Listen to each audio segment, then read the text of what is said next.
कहानी की शुरुआत में हम एक लड़की को देखते हैं जो रोड के बीचों बीच अपनी जान देने के लिए सड़क पर लेटी हुई है। कुछ ही देर में इस रोड पर एक गाड़ी आ जाती है। यह लड़की जैसे ही उस गाड़ी को अपनी ओर आता देखती है तो एक दर्दनाक मौत के डर से वो अपना इरादा बदल लेती है और वो सड़क से उठकर किनारे पर चली जाती है। तब वो गाड़ी वाला इंसान भी इस लड़की की मदद के लिए नहीं रुकता। वो इसे नजरअंदाज करके आगे निकल जाता है जैसे उसने कुछ देखा ही नहीं हो। इस लड़की का नाम लीसा है। लीसा की जिंदगी बिल्कुल भी ठीक नहीं चल रही। दरअसल आज लीसा की बेटी का जन्मदिन है, लेकिन अब उसकी बेटी इस दुनिया में नहीं रही। तब हम देखते हैं कि जो गाड़ी कुछ देर पहले लीसा को इग्नोर करके आगे निकल गई थी, उसे अपनी गलती का एहसास होता है। इसलिए वो आदमी अपनी गाड़ी रिवर्स करके लीसा के पास आता है। गाड़ी के अंदर बैठा एडम नाम का आदमी लीसा से पूछता है, क्या तुम ठीक हो? जिस पर लीसा जवाब देती है, हाँ मैं ठीक हूँ, मुझे कुछ नहीं हुआ। इस पर उस आदमी ने लीसा को बताया कि इस सुनसान इलाके से शहर काफी दूर है, इसलिए अगर तुम चाहो तो मैं तुम्हें शहर तक लिफ्ट दे सकता हूँ। लीसा मान जाती है और फौरन उसकी गाड़ी में बैठ जाती है। सफर के दौरान एडम लीसा से पूछता है कि तुम अकेली इस सुनसान जगह में क्या कर रही थी? लीसा ने एडम को बताया कि आज मेरी बेटी का जन्मदिन है, जिस वजह से वो आज मुझे बहुत याद आ रही है, पर बदकिस्मती से वो अब इस दुनिया में नहीं रही और अब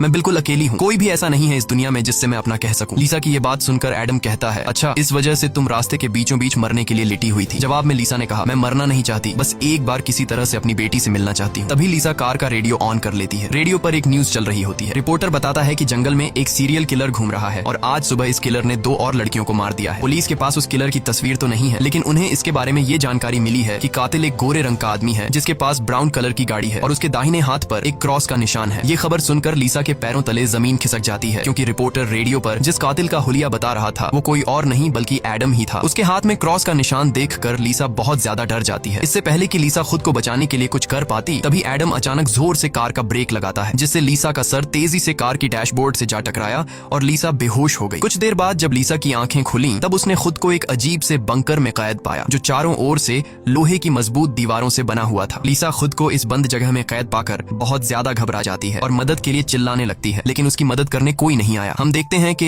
लीसा को एक अलग तरह का सूट पहनाया गया है और उसके हाथ में एक घड़ी भी पहनाई गई है। लीसा उस घड़ी को निकालने की बहुत कोशिश करती है, लेकिन वो घड़ी इतनी मजबूत थी कि काफी कोशिश के बाद भी वो उसके हाथ से नहीं निकलती। आखिर में जब उसे रियलाइज होता है कि इस जगह से निकलना इम्पॉसिबल है, तो वो थक हार कर एक जगह में बैठकर रोने लग जाती है। तभी अचानक उस चेंबर का दरवाजा खुला। लीसा ने देखा कि दरवाजे के दूसरी ओर एक सुरंग है। उस सुरंग के एंड से रोशनी नजर आ रही थी। लीसा को समझ आया कि अगर इस जगह से बाहर निकलना है तो इस सुरंग से होकर निकलना पड़ेगा। लीसा खुश हो जाती है कि उसे बाहर निकलने का रास्ता मिल गया है, लेकिन जैसे ही वो सुरंग के अंदर चली गई तभी अचानक उसके पीछे उस चेंबर का दरवाजा अपने आप बंद हो गया। ये देखकर लीसा की सांस रुक गई और अब उसे समझ आया कि वो पहले से भी ज्यादा खतरनाक जगह में फंस गई है। तभी अचानक लीसा के हाथ में बंधे ब्रेसलेट में अलार्म बजने लगा और 11 मिनट का टाइमर सेट हुआ। ये देखकर लीसा समझ गई कि मुझे 11 मिनट में यहाँ से निकलना होगा, नहीं तो मैं हमेशा के लिए यहाँ पर बंद रह जाऊंगी। इसीलिए लीसा अपने हाथों और पैरों के बल रेंगती हुई जल्दी से उस रोशनी की तरफ बढ़ने लगी। लेकिन जैसे ही वो उस रोशनी के करीब होती जा रही थी तभी अचानक उस सुरंग का आगे का दरवाजा धीरे धीरे बंद होने लगा। ये देखकर लीसा और तेजी से आगे बढ़ने लगी, लेकिन जब वो उस दरवाजे के पास पहुंची तो वो दरवाजा पूरी तरह से बंद हो चुका था। लीसा को कुछ समझ नहीं आ रहा था कि अब यहाँ से कैसे निकला जाए। वो चीख चीख कर रोने लगी। तभी उसकी नजर